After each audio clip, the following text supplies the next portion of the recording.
nós apresentaremos para vocês das montanhas de BH ecoam mistérios e sussurros. Atrás de serra tem serra, diz o dito popular. E o que vem da voz do povo é melhor acreditar. Nas ruas de BH ecoam sussurros e mistérios de arrepio. A cidade antigamente era bem diferente. Além de um belo horizonte das mares e montanhas, o povo andava de bonde e fazia serenata. Belo Horizonte, agora capital, explodiu em efervescência social, política e cultural. Bares, cafés, teatros e cafieiras, cada um em seu canto, à sua maneira. A pacata cidade explodiu em alegre ebulição. O povo nas ruas cantava com emoção. Diga a Rua da Bahia, dos cafés, da boemia, ponto de encontro dos políticos e intelectuais. Assim dizia Rômulo Paiva. Subir Bahia, descer floresta, roteiro de uma cidade em festa. Belo Horizonte tem segredos que até dá para duvidar. Tem histórias engraçadas e contos de arrepiar. Tem uma estátua que namora, o capeta que rebola, tem até uma loura assombrada e uma velha mal falada. E agora, minha gente, as histórias vamos contar. E guardem sempre na memória a que mais lhe agradar. Época gloriosa do ouro desperta ódio e cobiça.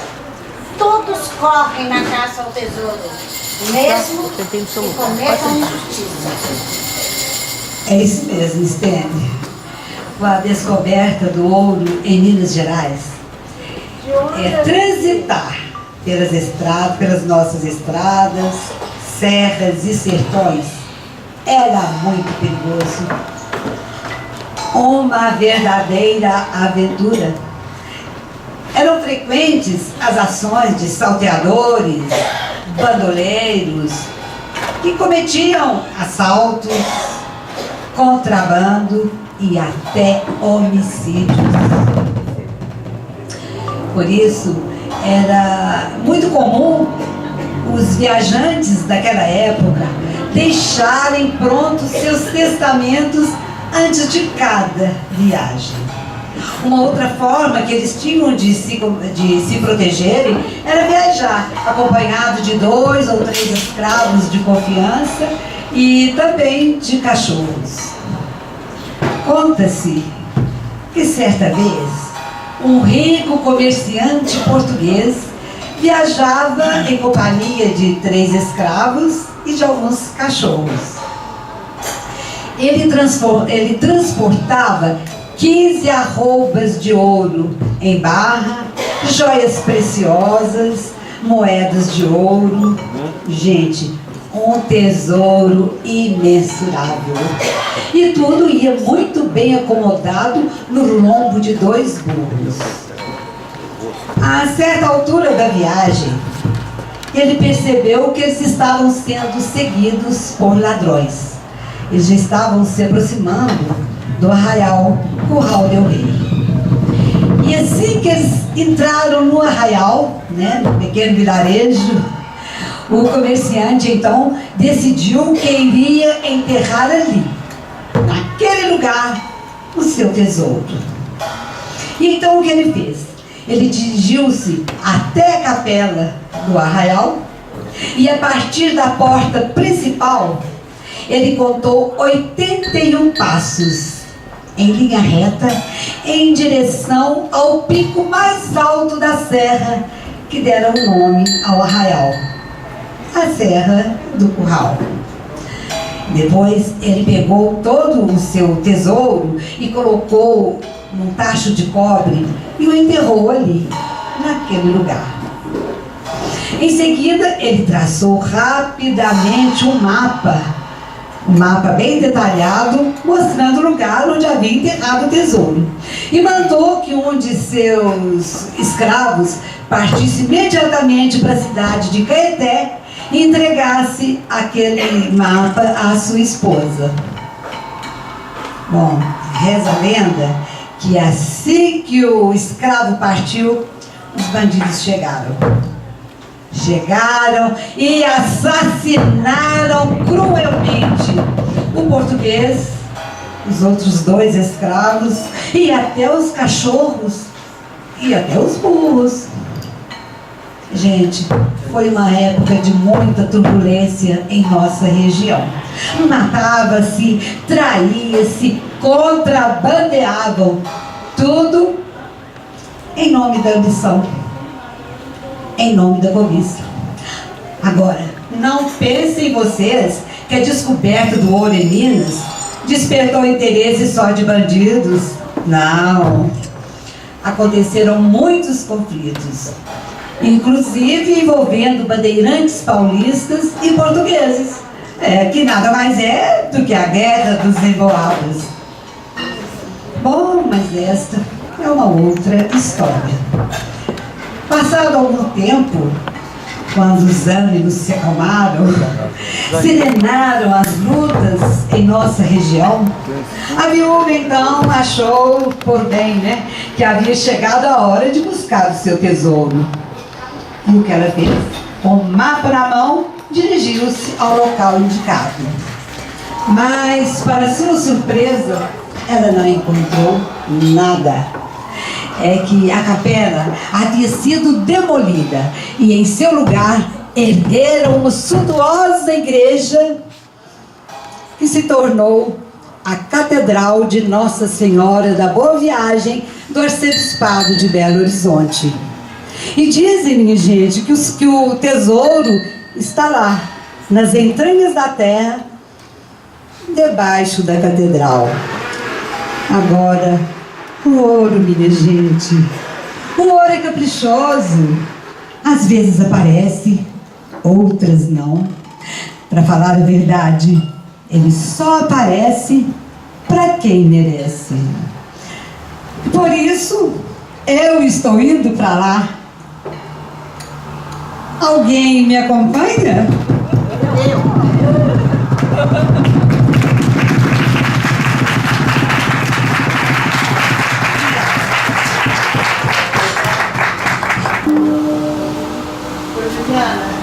Eu ouvi contar que no alto de um descampado, um casebre mal aprumado, vivia uma velha papuda, benzedeira, curandeira, feiticeira, minha gente.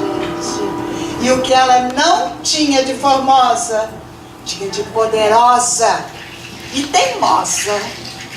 E põe teimosa nisso, Maria Teresa.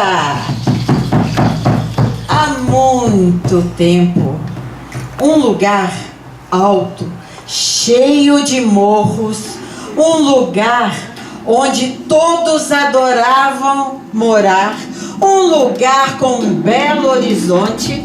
Esse lugar, ele foi escolhido para ser a sede do governo do estado de Minas Gerais. Agora, aquelas ruelas, elas iam se transformar em ruas, avenidas, praças, e seriam construídos palacetes e até o Palácio do Governo, o Palácio da Liberdade. Ali, bem ali, num dos lugares mais altos, morava uma velha que já tinha sido escrava. E essa velha, ela era assim, muito aquela doença, a doença do bócio. E por isso, ela era conhecida como Maria Papuda. Maria Papuda, gente, ela era uma mulher assim, meia feiticeira, meia bruxa, e todos todos a respeitavam e temiam, porque ela era capaz de ver o futuro das pessoas, dos animais, das plantas, até das plantas. Um belo dia, uns homens vestidos de capa preta com chapéu, um rosto muito sisudo, um olhar que parecia mais olhar de gavião, sem deixar nada passar despercebido, bateram a porta da casa do casebre de Maria Papuda e foram logo dizendo: você vai ter que sair do seu casebre. Esse lugar foi escolhido para ser construído o Palácio da Liberdade. Maria Papuda olhou para aqueles homens e disse: não saio daqui por nada. Ninguém me tira daqui.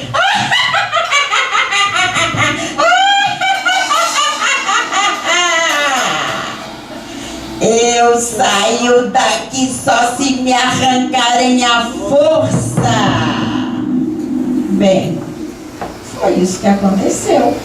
Aqueles homens arrancaram à força do seu casebre.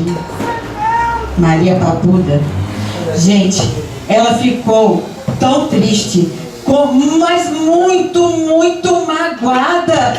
E eles arrancaram do seu casebre e ela pediu, ela chorou, ela implorou para que isso não acontecesse, mas não teve jeito. E nessa hora, Maria Papuda olhou para aqueles homens com aquele seu olhar e disse: não vão ter sossego quem morar aqui neste lugar. Os governantes que aqui morarem não terminarão o seu mandato, eles vão morrer. Bem, coincidência ou não, eu não sei. Eu sei que muitas coisas aconteceram ali no Palácio da Liberdade. Vocês acreditam que os governadores Silviano Brandão, João Pinheiro e aquele ali, Praça, como chama? Não, esses governadores, eles não terminaram seu mandato. O Olegário Maciel, gente, ele teve um infarto fulminante e eles o acharam na banheira do palácio, morto, com aqueles olhos arregalados. E sabe-se lá o que ele viu antes de morrer. O Israel Pinheiro, gente, o Israel Pinheiro chamou um médium muito respeitado, Zé Arigó, e foi aí que ele mandou cercar o palácio e plantar roseiras em todo o entorno dele, nos jardins do palácio. O Tancredo Neves, olha, o Tancredo Neves, ele nunca ficou no palácio depois das 18 horas. Sabe por quê? Ele dizia que lá ele ouvia passos pelos corredores, que ele ouvia janelas e portas abrindo e fechando. Ele ouvia a máquina de escrever trabalhando. Muitos ficaram apavorados. Tanto que o Juscelino Kubitschek, gente, ele também não morou lá no palácio, não. Vocês sabem, foi ele que mandou construir o Palácio das Mangabeiras para ser a residência do governo. Agora, o Itamar Franco. Vocês acreditam que ele disse em uma reportagem em 2002 que aquele lugar, ele tinha pessoas lá, que ele era cheio de gente, era cheio de fantasmas naquele palácio. Bem, Eu não sei, né? Dizem que praga tem prazo de validade. Não sei. Mas depois disso tudo, poucas recepções, poucas festas, reuniões aconteceram ali no Palácio da Liberdade. Agora, eu vou falar um segredo para vocês, só para vocês.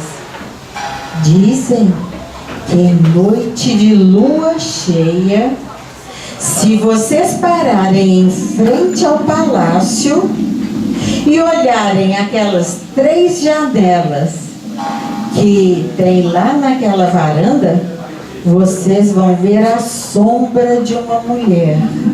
Uma mulher de cabelos longos, corcunda e com um papo gigantesco. Maria Papuda? Será?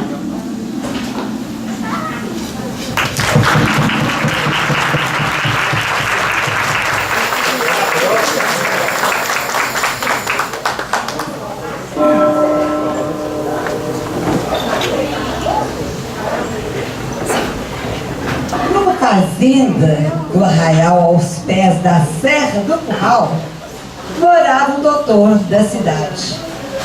De fama esquisita, cheio de vaidade. Poderoso, temido, mal falado. E olha, gente, ele descia o reino em todo pobre, coitado. Deixe estar, Cida, que essa história eu vou contar. Contam que um rapaz chamado Vicente, ele tinha acabado de se formar na UFMG.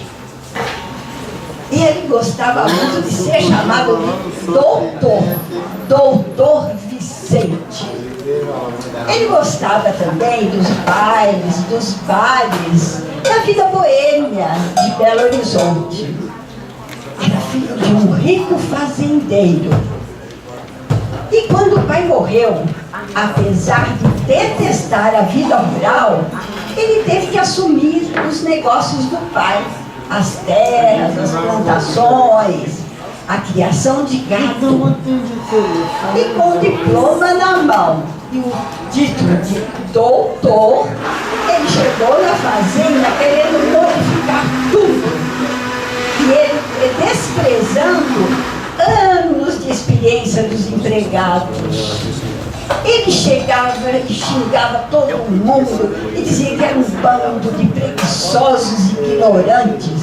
Bom mesmo era na época da escravidão, que todo trabalhador que era rebelde era para o tronco. E um dia, para mostrar que tudo da cidade era bom e o da roça não prestava, ele decidiu fazer uma festa grandiosa.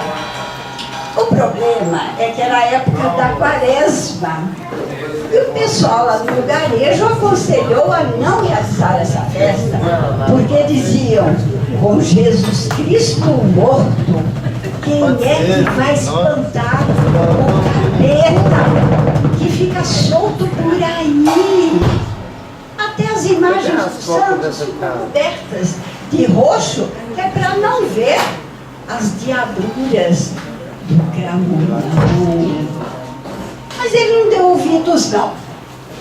Ele dizia que era crendice do povo, de gente ignorante, e decidiu fazer a festa assim mesmo.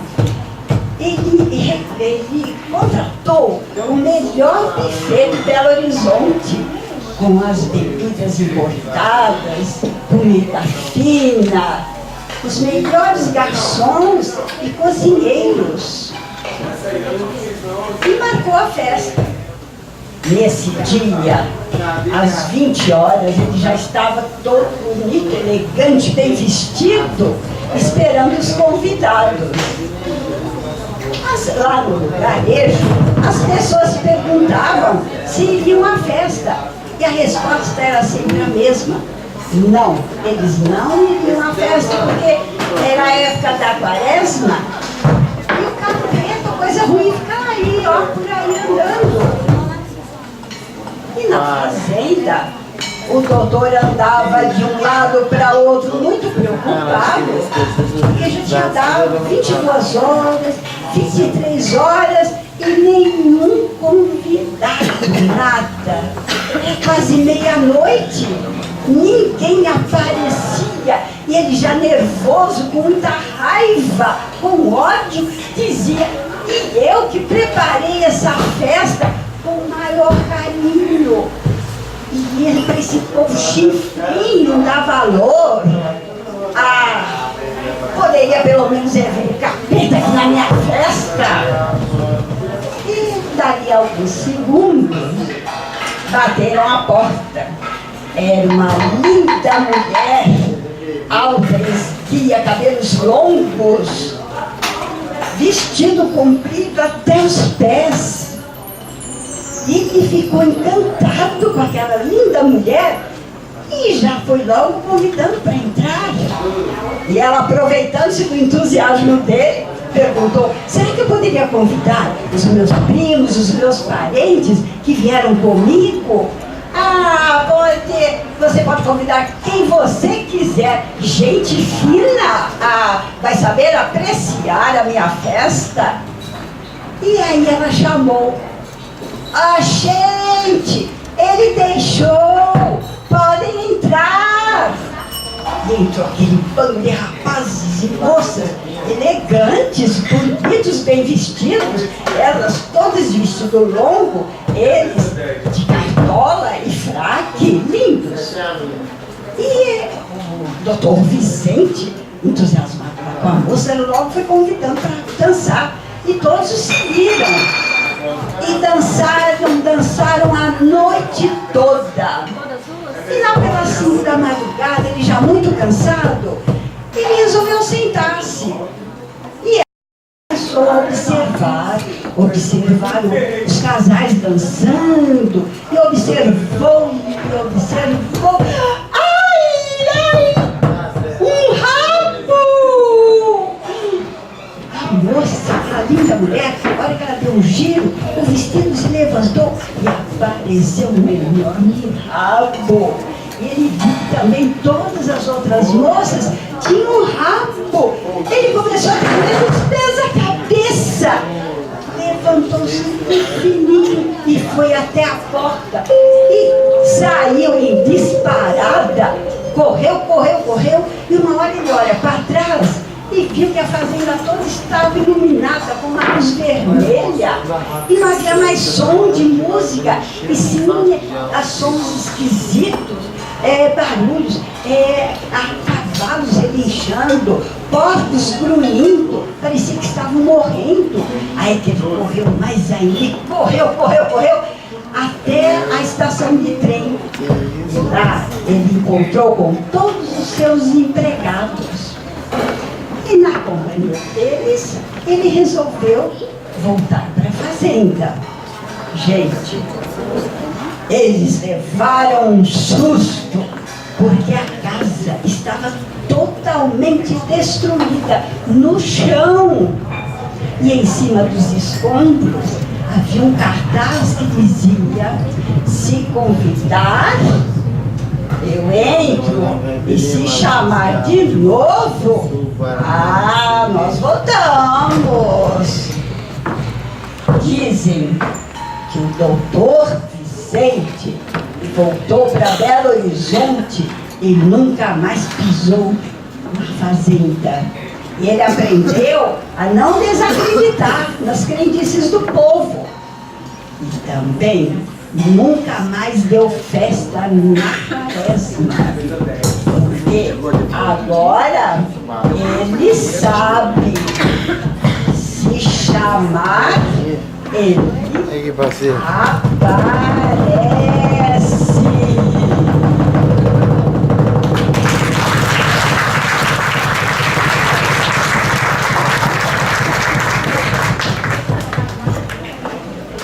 Como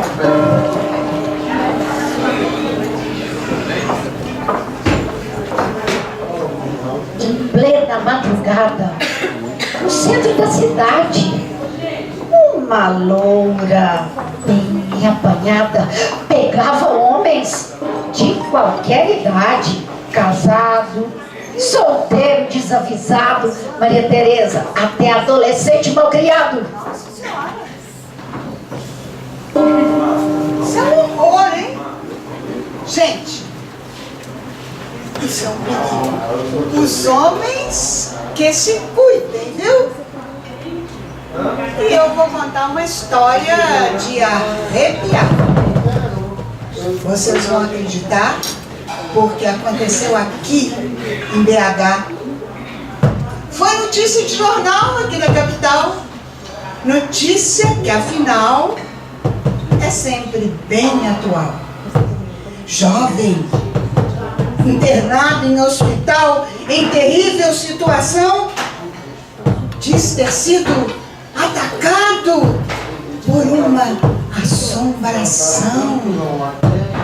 Eu sei que é difícil vocês acreditarem, mas prestem bem atenção no que eu vou contar e depois tomem uma decisão.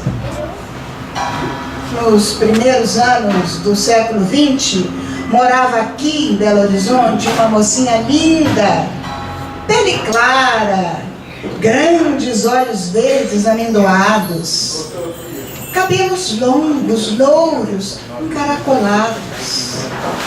Seu corpo, de um suave e arredondado, tinha um delicado rebolado. Mas era moça inocente e prendada. Seu nome? Soraya. Vivia a sonhar acordada, a conhecer o príncipe encantado e com ele se casar, ter muitos filhos e junto com seu amado ser feliz para sempre, como nos contos de fada.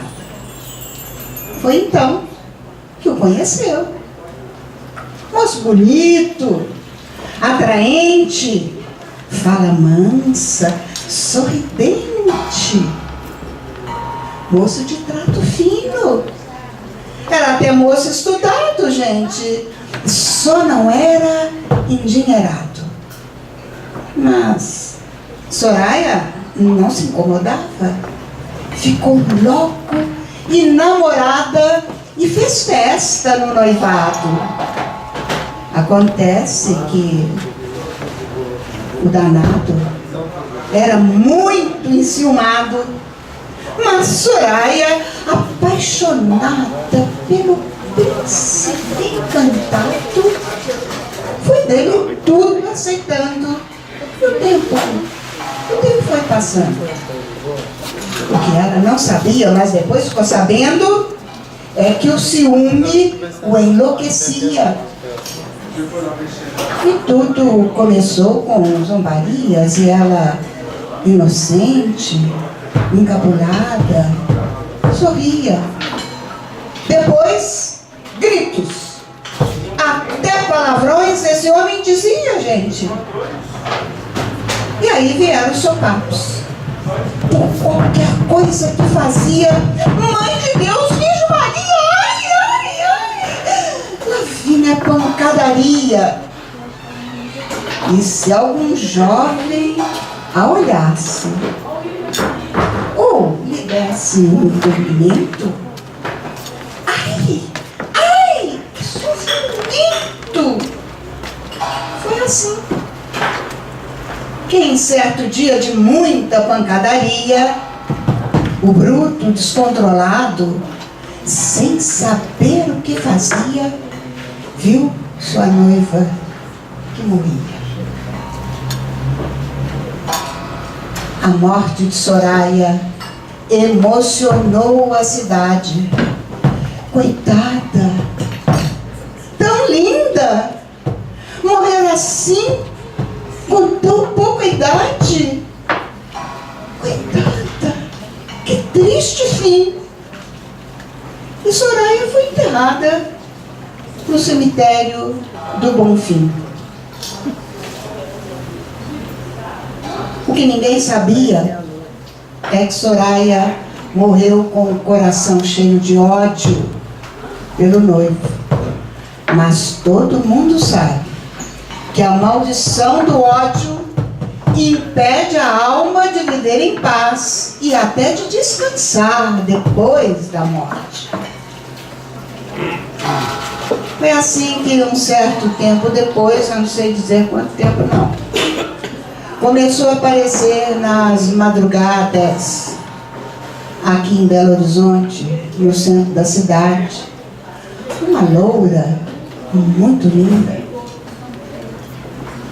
charmosa, sedutora, insinuante, abordava os homens que estivessem sozinhos nas madrugadas nas ruas do centro da cidade. Olha, podia ser motorista de táxi sem passageiro, até motoristas de ônibus que já estivessem de volta à garagem, ou pedestres, transeuntes que passassem desacompanhados pelas ruas da cidade.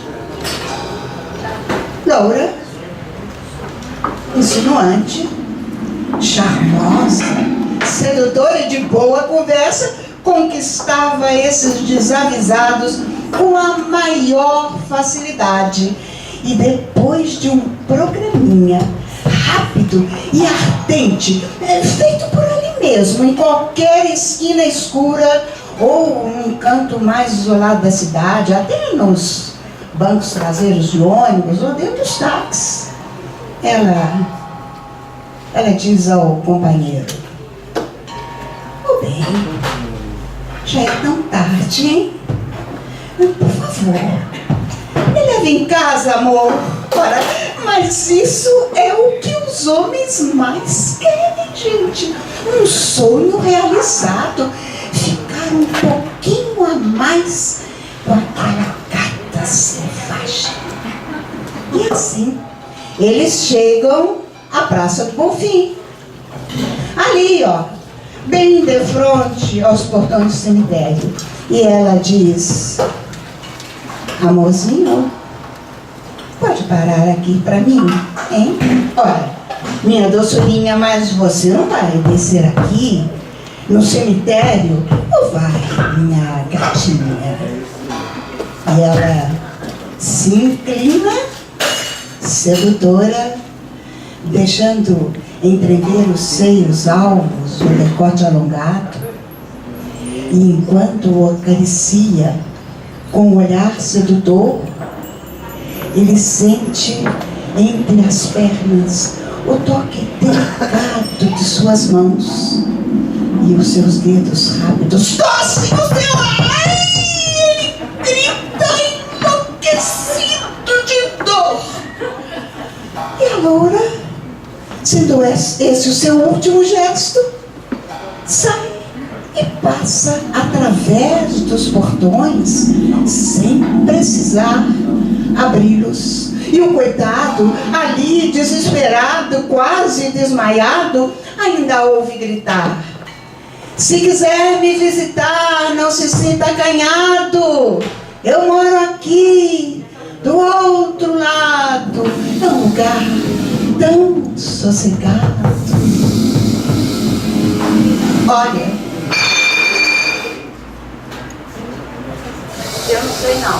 eu não sei não. Mas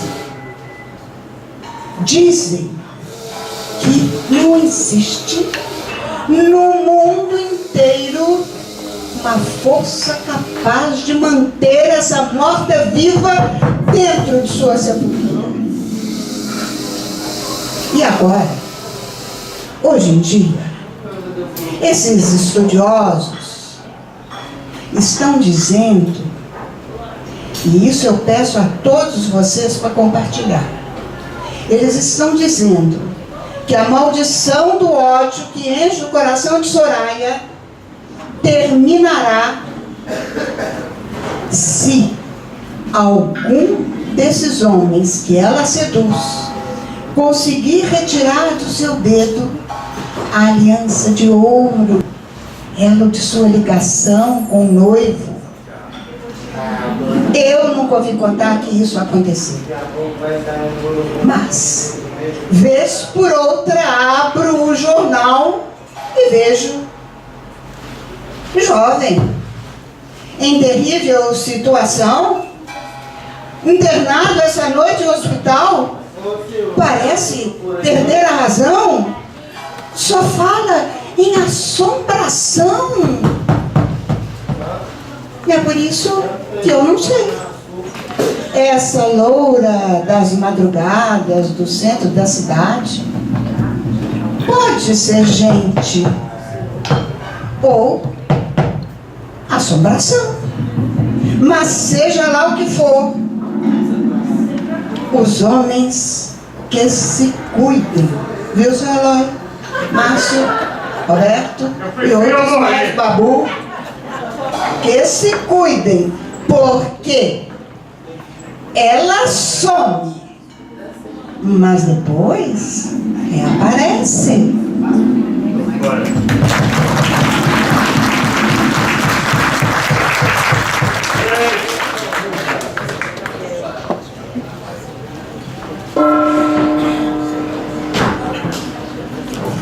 Ele chegava de mansinho, sem se fazer anunciar, e causava um burburinho entre as moças do lugar.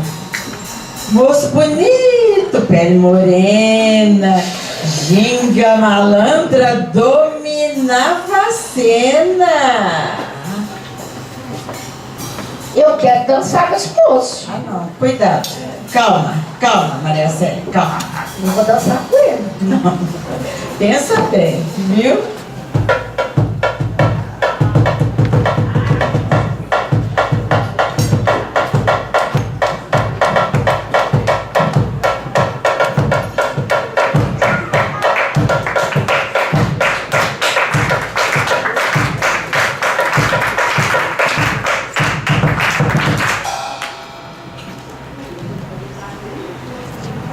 O samba surgiu no início do século passado.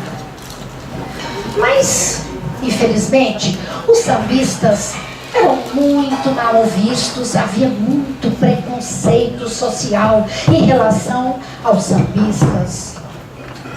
As elites, mesmo as pessoas da classe média, diziam: um bando de malandros, desocupados, beberrões. Bastava um grupinho estar reunido ali num barzinho, batucando um pandeiro, para serem logo abordados pela polícia, quando não levados presos. Bom, a casa noturna, aonde se dançava o samba, essas então eram vistas como verdadeiros antros de perdição. O requebrado sensual das mulheres, a ginga malemolente dos homens, era um atentado ao pudor e aos padrões de bons costumes da época.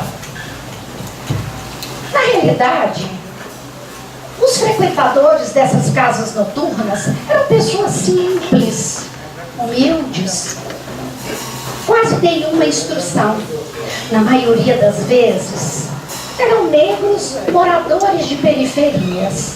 Daí, todo aquele preconceito social. Mas,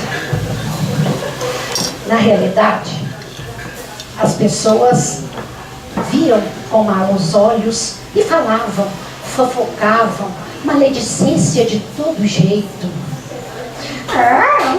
Uma gentinha que não sabe se comportar, um povo sem classe, cometem tantas gafes, tantas que são gafes enfieiras. Estava assim batizada a casa do samba, gafieira. E a partir das décadas de 70, 80, as gafieiras já dominavam a sociedade e as principais cidades do Brasil. E é claro, Belo Horizonte não podia ser diferente. Aqui surgiram o Elite, o Montanhês, o Estrela e várias outras gafieiras em vários bairros da cidade. E em uma dessas gafieiras, no bairro Venda Nova, em uma movimentada avenida, a Avenida Vilarinho, havia uma gafieira muito frequentada pelas famílias, mas não só as famílias ali do entorno, não. As famílias de vários locais aqui da cidade. Música e dança da melhor qualidade. De vez em quando, não era sempre, aparecia por lá um homem. Oi, gente, que homem! Quando o homem chegava, as mulheres já ficavam alvoroçadas. Porte, pele morena, olhos verdes, de olhar penetrante, um sorriso largo e encantador. Além do mais, vestia-se com uma fina e discreta elegância. Calça branca, paletó branco, o que variava era a cor da camisa, combinando com o sapato de verniz de 2 cores. E sobre a cabeça, um chapéu panamá no melhor estilo da moda. Mas havia outra coisa aqui. O mulherio ficava eufórico. Era o fato dele ser um exímio dançarino. Ele dominava todos os ritmos da moda. Mas, olha, era no samba que ele arrasava. E sempre que ele chegava, ele tirava uma jovem, uma senhora para dançar.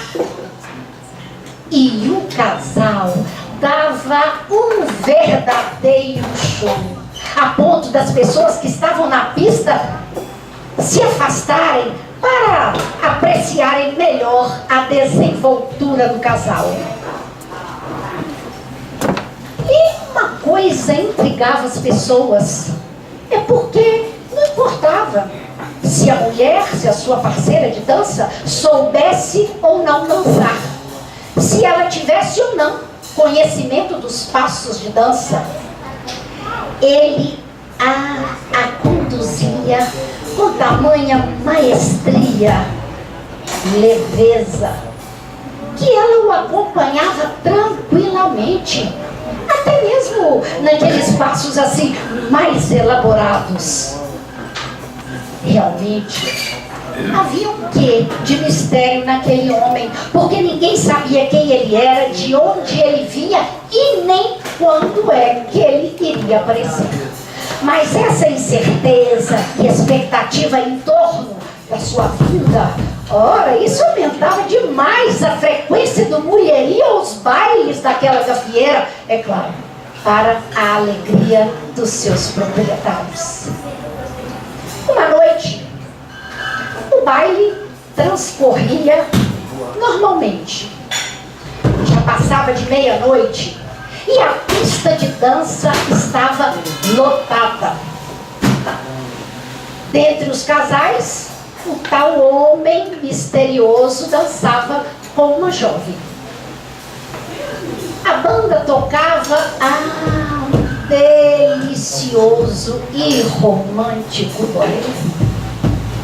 Terminada a música, a banda fez uma pausa, mas dessa vez era um samba, mas um sambinha daqueles que mexem com as entranhas da gente, e o povo todo encheu o salão, e os casais alegres todos dançavam e davam voltas e voltas pelo...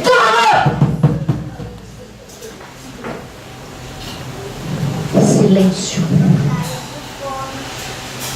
As pessoas ficaram paralisadas. banda imediatamente interrompeu a música, os casais se afastaram da pista, as pessoas que estavam sentadas à mesa imediatamente se levantaram e todos olharam na mesma direção. A mocinha que dançava com tal homem misterioso. Ela se encontrava no centro da pista, branca, feito uma folha de papel.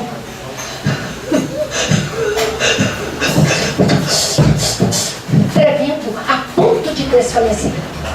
E as pessoas foram lá, pediram, algumas ampararam a mocinha, outras levaram um copo de água com açúcar, algumas senhoras a abanaram com leite. E aos poucos, ela foi se recuperando, se acalmando, conseguindo normalizar a respiração. E as pessoas ali em volta aflitas. Anda, o que foi, minha filha? O que foi que aconteceu? Você deu aquele grito horroroso, conta pra nós. E aí a moça respirou fundo e contou que no momento em que o samba se tornou mais agitado, ela e o seu parceiro faziam uma sucessão de giros pelo salão, quando ela viu o seu chapéu se deslocar e ela viu nitidamente 2 chifres vermelhos sobre a sua cabeça. E os seus olhos já não eram mais aqueles lindos e brilhantes olhos verdes, eram olhos vermelhos que queimavam como fogo. Nesse mesmo instante, os 2 seguranças da gafieira, que no momento em que a moça havia gritado, viram o rapaz saindo correndo, eles foram correndo ao encalço do rapaz. E nesse momento, eles voltavam.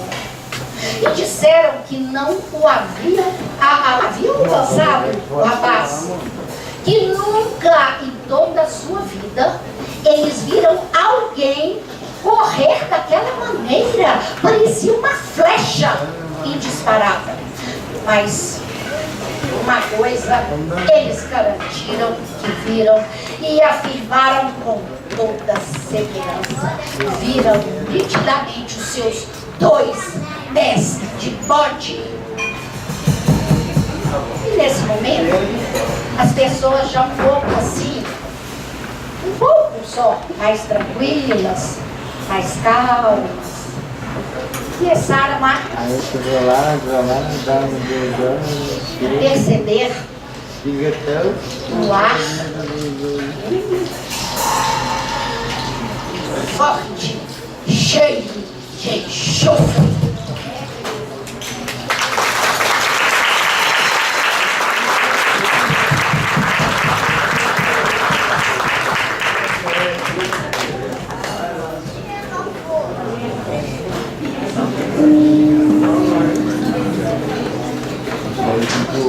Sou uma estátua fria, vivo isolada noite e dia. Estou na adolescência. Meu corpo, informação. Não quero tirar a inocência de homem, mulher ou ancião. É a Sofia, Marilu. É a Sofia. Ela vivia ali, quietinha no seu canto. Nada incomodava, fosse noite ou fosse dia. Com seu olhar sensual, admirava as pessoas que passavam apressadas e as noites enluaradas. Ela está sempre ali, estática, na porta do Banco do Brasil. Ali na rua Rio de Janeiro. Um lugar bastante agitado.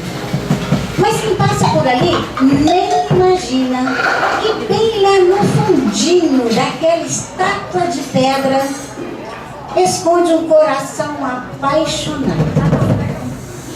Bem, eu acho que aqui todo mundo conhece a Sofia, mas ninguém conhece a história que agora eu vou contar, que é no mínimo inusitada. Dizem que certa madrugada um rapaz muito jovem veio se aproximando, olhando nervosamente para os lados, com medo de que alguém o observasse. Chegou bem pertinho de Sofia, olhou de um lado, olhou do outro, e num momento de fraqueza, um êxtase de calor, não resistiu. Deslizou a mão delicadamente sobre o seu corpo, controlou as suas curvas e acariciou o seu ventre. Em seguida, tirou do bolso trêmulo um chumaço de bombril e com um pedaço de fita adesiva o colou ali entre suas pernas. Afastou-se um pouco, ficou admirando a sua obra, abriu um sorriso e saiu em disparada. Bem, ao amanhecer, as primeiras pessoas que passaram por ali testemunharam surpresas de sua puberdade. Foi, no entanto, uma puberdade rápida, porque lá pelas 8 horas da manhã, uma faxineira do banco se incumbiu da tarefa depilatória. Ela voltou ao seu estado normal, costumeiro, mas não por muito tempo, porque na madrugada seguinte o rapaz voltou. E ele parecia orgulhoso da façanha. Demorou mais nas carícias, agindo assim com mais confiança. Deslizou a mão sobre os seus braços, todo o seu corpo, suas curvas, e se alongou até as nádegas. Depois, tirou do bolso um outro pedaço de bombril, um chumaço de bombril, e enrolou ali, no mesmo lugarzinho de antes.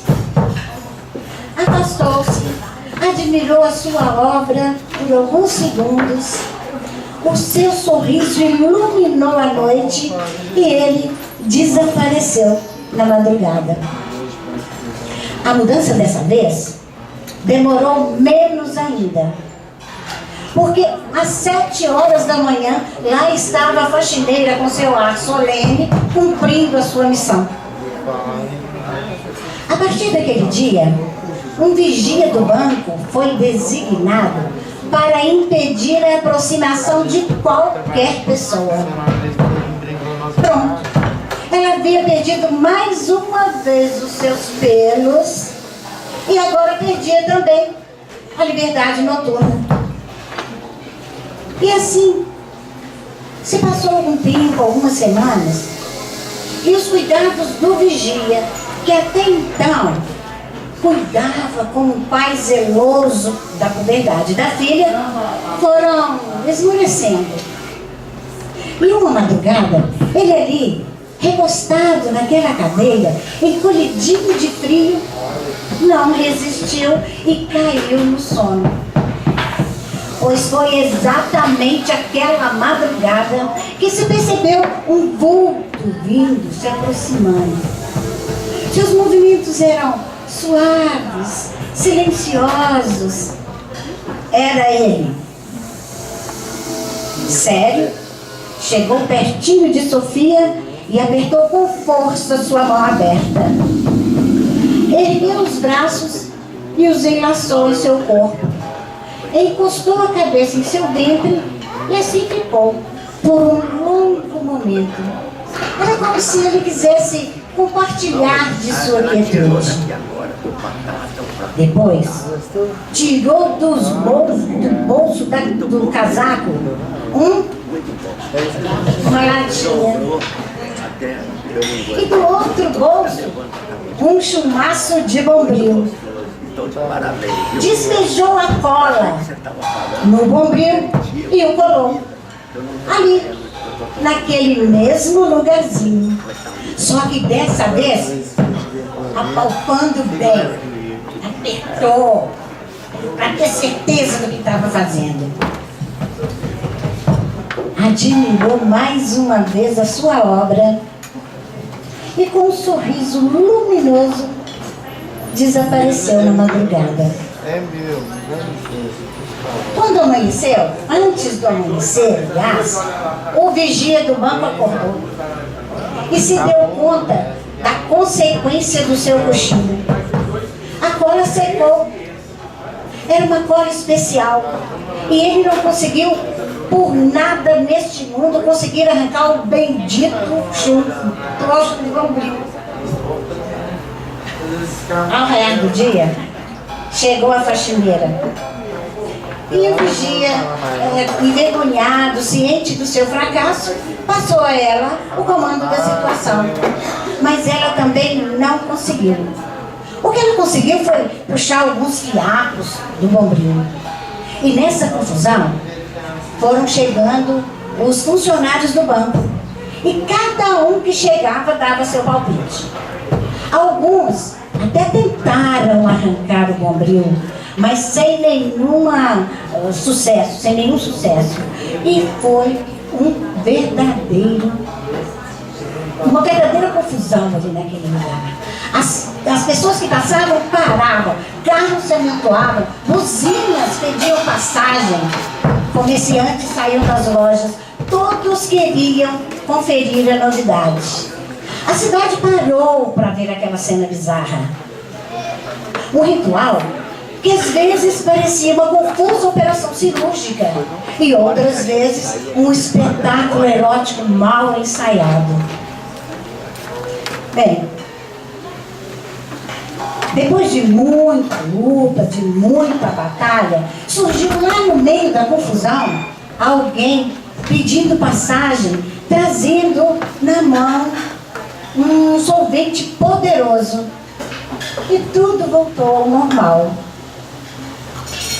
Mais tarde, estacionou ali uma caminhonete que vinha trazendo uma grade que seria colocada à sua volta. Bem, dizem que o único passatempo de Sofia continua a ser olhar os rostos que passam, mas não na esperança, procurando ver pessoas apressadas ou noites enluaradas, mas sim na esperança de encontrar no meio da multidão um certo modo luminoso de sorrir.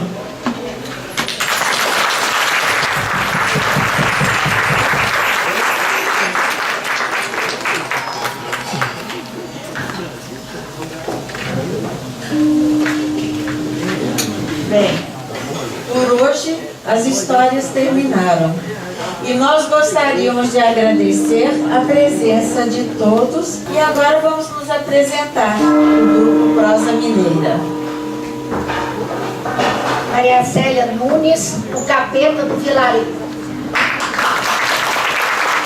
Maria Tereza, a loura do Bonfim.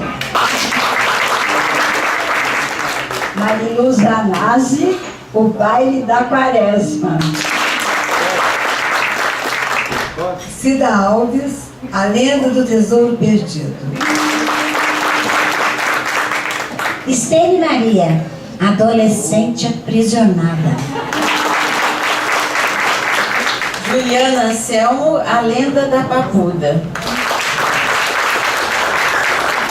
E o nosso percussionista